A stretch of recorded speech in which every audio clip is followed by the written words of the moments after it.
فاطمہ الزہرا رضی اللہ تعالیٰ عنہا کی قبر جنت البقیع میں ہے، بقیع غرقد میں، تو سعودی حکومت ان کو کیوں ترجیح نہیں دیتے؟ میں کیا ترجیح دیں؟ وہاں پہ مزار بنا دیں؟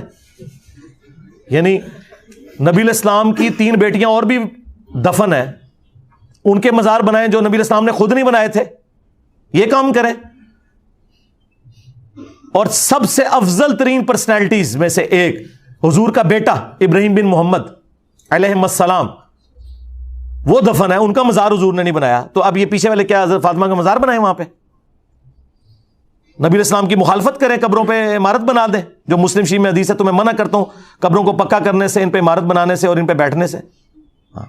ترجیح سیدہ فاطمہ کو نہ کسی صحابی کی، نہ کسی تابعی کی، نہ آج کے کسی مولوی کی کسی جملے کی ضرورت ہے ان کی ترجیح کے لیے، جن کو رسول اللہ نے فرمایا کہ میرے جگر کا ٹکڑا، ہاں بخاری مسلم میں حدیث، جس نے فاطمہ کو تکلیف دی اس نے مجھے دی، ہاں بخاری مسلم کی حدیث، جنتی عورتوں کی سردار، ان کو ترجیح کی کیا ضرورت ہے بھائی؟ وہ تو بقیع غرقد میں دفن شدہ لوگوں میں میرے نزدیک سب سے افضل ترین پرسنالٹی ہیں، ہاں ان سے افضل کوئی نہیں وہاں پہ دفن۔ نہ کوئی صحابی جرت کرے گا کہ میں نبی کی بیٹی سے افضل ہوں۔ اللہ کے بندو، یہ جرت حضرت ابوبکر نہ کریں کہ وہ کہیں کہ میں فاطمہ سے افضل ہوں۔ آپ سوچ سکتے ہیں جن کا قول امام بخاری صحیح بخاری میں لے کے آئے کہ محمد کے قرب کو ان کے اہل بیت کے قرب میں تلاش کرو۔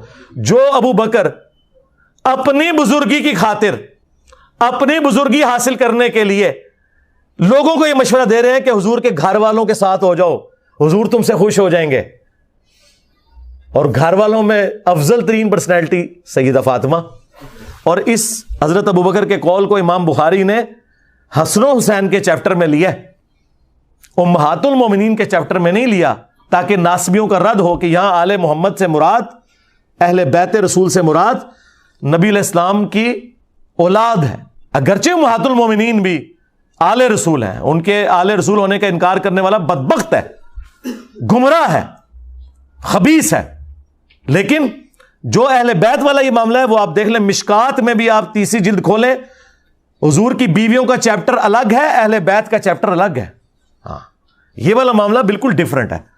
تو اس طرح کے کسی پروٹوکول کی ضرورت سیدہ فاطمہ کو نہیں۔ میں اپنے بارے میں بات کرتا ہوں، لوگ کہتے ہیں علی بھائی نے اہل بیت کا اتنا دفاع کیا، بھائی واللہ اہل بیت کو میرے دفاع کی کوئی ضرورت نہیں ہے، مجھے اپنی آخرت میں رسول اللہ کا قرب حاصل کرنے کے لیے اہل بیت کا دفاع کرنے کی، غدیر خون کی وصیت پہ عمل کرنے کی ضرورت ہے۔ اہل بیت تو اللہ کے چنے ہوئے لوگ، نبی علیہ السلام کے رشتہ دار، رسول اللہ کی نسبت کے بعد ان کو کسی کی تعریف کی کیا ضرورت ہے، خواہ کوئی گمنامی میں بھی مر جائے۔ 1,24,000 پیغمبر ہیں کم و بیش، کدھر ہیں ان کے مزار؟ گمنامی میں ہی مرے ہوئے ہیں نا۔ بخاری مسلم میں الفاظ ہے قیامت کے دن بعض انبیاء آئیں گے، کسی کے ساتھ 4 امتی، کسی کے ساتھ 3، کسی کے ساتھ 2، کسی کے ساتھ 1، کسی کے ساتھ 1 بھی نہیں ہوگا۔ ایک بندہ ایمان نہ لایا ہو تو وہ تو قیامت کے دن ڈرے گا کہ اللہ مجھ سے پوچھ لے کہ تو نے اتنی محنت کی، ایک بندہ تے لے آندا نہیں، اللہ پوچھے گا۔ اللہ نے تو ہمارے نبی کو کہا، اے نبی آپ سے ہم اہل جہنم کے بارے میں نہیں پوچھیں گے کہ لوگ جہنم میں کیوں چلے گئے، تمہاری ڈیوٹی لگائی تھی۔ حضور کی ڈیوٹی یہ نہیں لگی ہوئی ہے کہ لوگوں کو جہنم سے زبردستی نکال کے جنت میں لے کے جانا، نہیں، لوگوں کو دعوت دے کر جہنم سے بچا کر جنت کی طرف بلانا ہے، لے کے جانا کوئی ذمہ داری نہیں ہے۔ ہاں بخاری مسلم میں الفاظ ہیں کہ تمہاری مثال پتنگوں کی سی ہے کہ آگ پہ گرتے ہو اور میں تمہارے کمر بند سے پکڑ پکڑ کے تمہیں اس آگ سے بچاتا ہوں، بس دیٹس آل۔ کوئی زبردستی کسی کو ہدایت نہیں دے سکتا۔ تو یہ ہم اپنی آخرت کی فکر میں ہیں۔